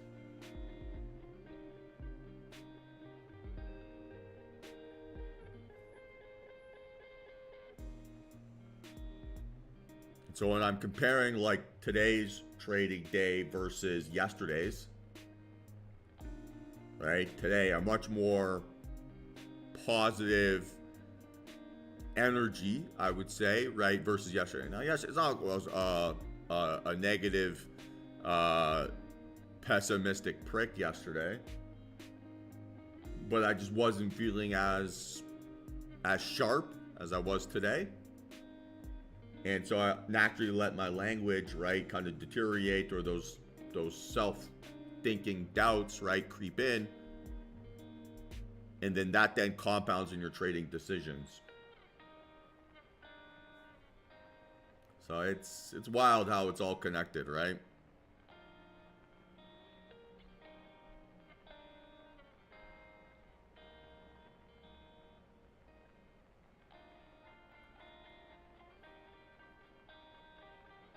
Sounds good, John. Enjoy the rest of your day, man. Congratulations on a big one.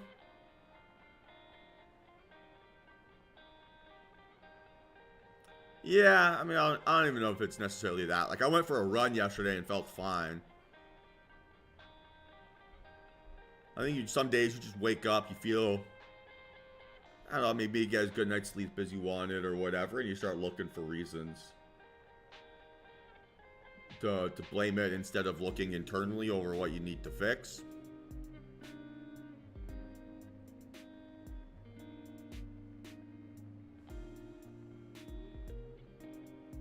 And like when I finished yesterday's trading day, I kind of just felt like an idiot. Which is not the case, but it makes you feel that way, right?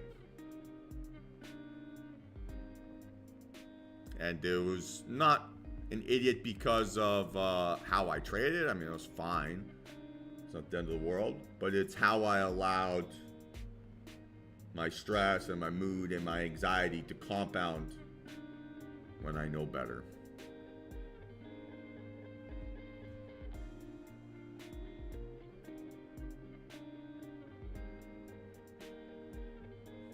Okay, I think sometimes I don't necessarily show the like self-control to not trade when I'm not feeling my best.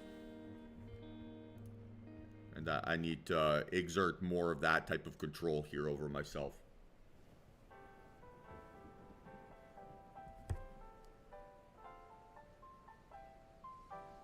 Like I always talk about how my objective here is show you guys as transparently as possible over what the highs, the lows, the wins, the losses look like here on a day-to-day basis. And I would say that's one thing, that side of things, I'm not maybe being as transparent as I need to be. Styles, I'm based in Canada, so I don't have probably as many broker recommendations as the lucky Americans. For my personal account, I trade with Interactive Brokers, and then I use TopStep in my funded futures for prop firms.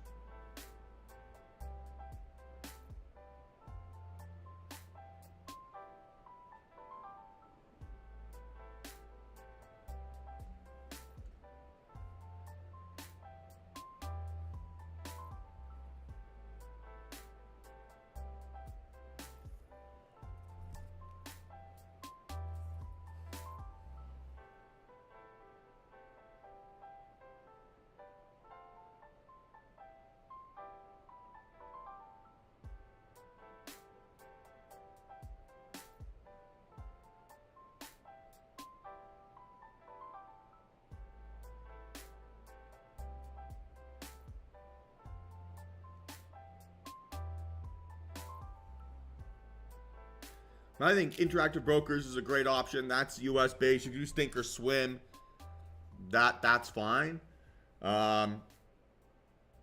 Look, in reality, brokerages, you want to find one that has direct market access and that charges you commissions instead of gives you commission-free trading.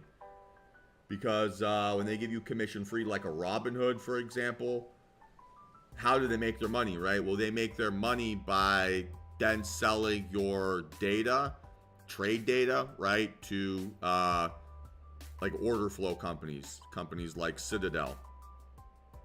And so that they can see then your entry before they ever execute their own positions.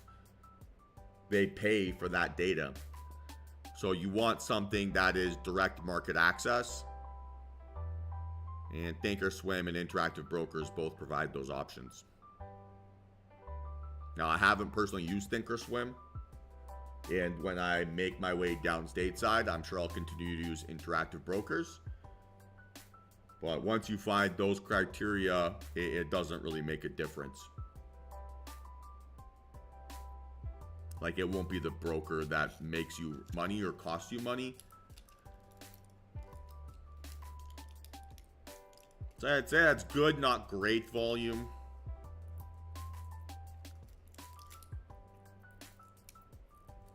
No, Trade8 does not. You're fine.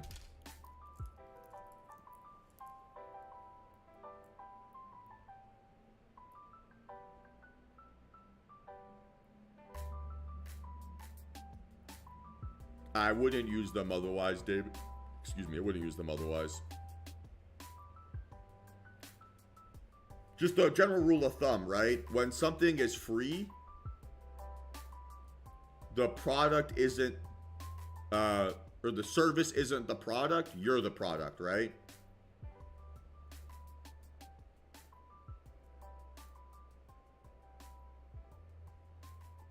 Yeah, if you go into the trading panel here, you'll see the entire list of brokers that allow TradingView integration. So start there.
So most prop firms will allow you to take a payout to your LLC. So that's what I've done with Top Step, for example. I can get a payout to my LLC bank account.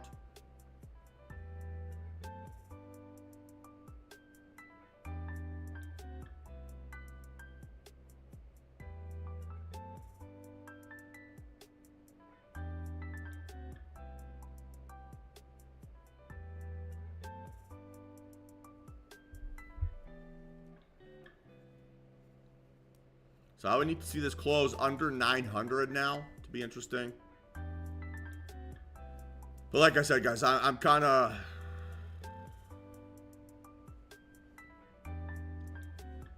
more interested in possibly just calling it a day here.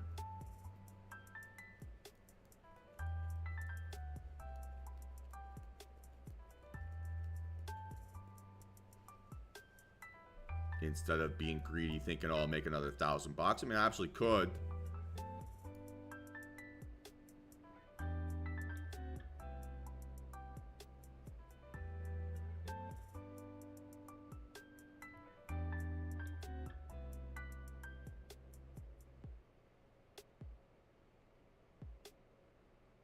It's definitely behaving nicely here.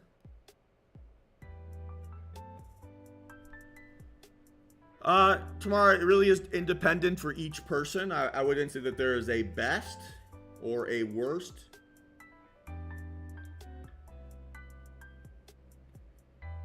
Personally, I only do it for visa reasons.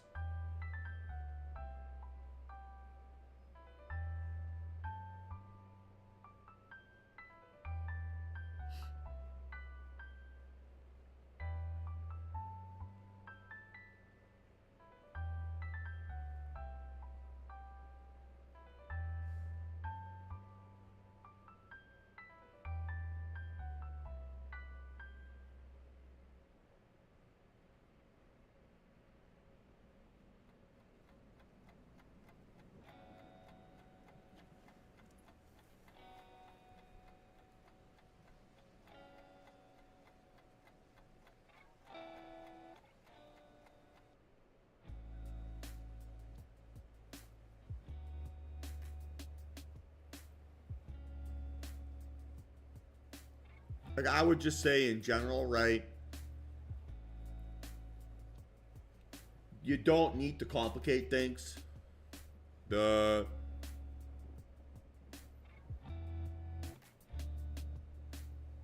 having to pay a lot of taxes is a good problem to have.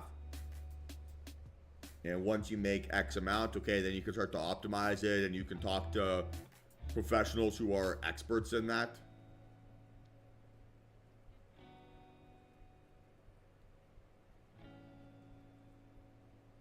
Yeah, but David, with these prop firms, it's not like that, right? So with these prop firms, you're a contractor of them. So you still get charged as like 1099, right? So you don't get those same benefits by trading via prop.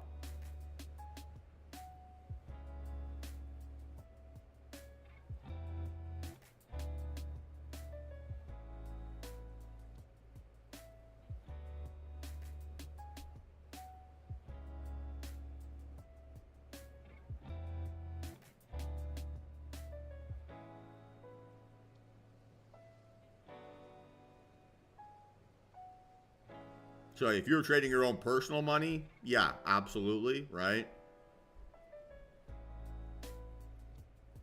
Then that would apply. But by trading with a prop firm, it's not that same scenario.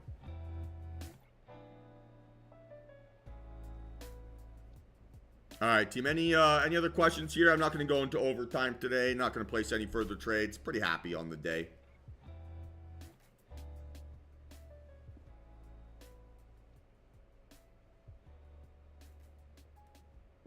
Yeah, we'll focus on getting a little bit better, right? Focus on improving your entry technique. Focus on improving closing your trades as your P&L is increasing. And that'll be a problem you'll be able to solve for. Sounds good, Kyle. Enjoy.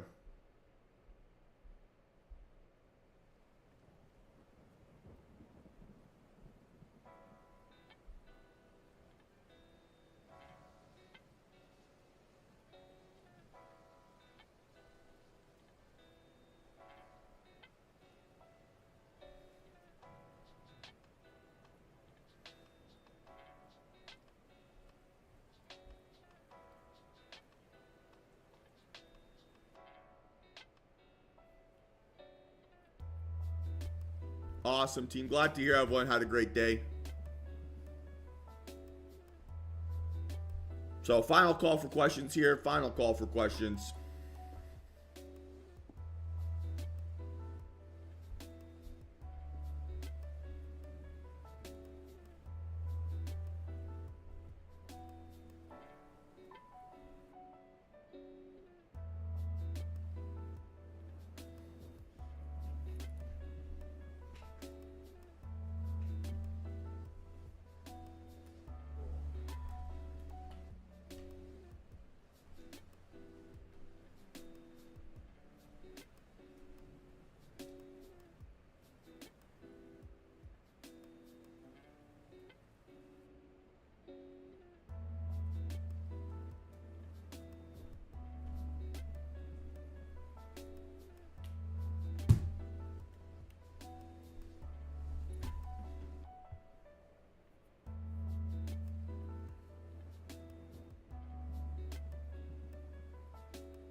Send me an email tomorrow.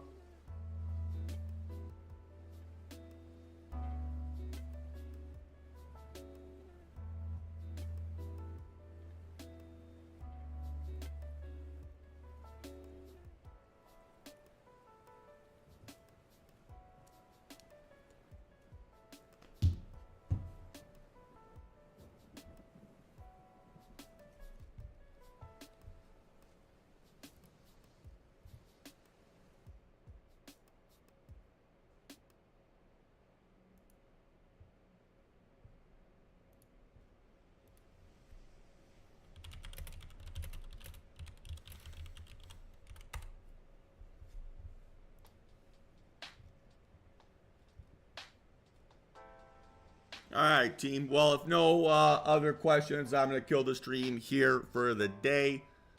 Great day out there. So hope you all have yourselves a great one. And same deal like always. If you have any questions, hit me up outside of market hours, and I'll do my best to get back to you as soon as I can.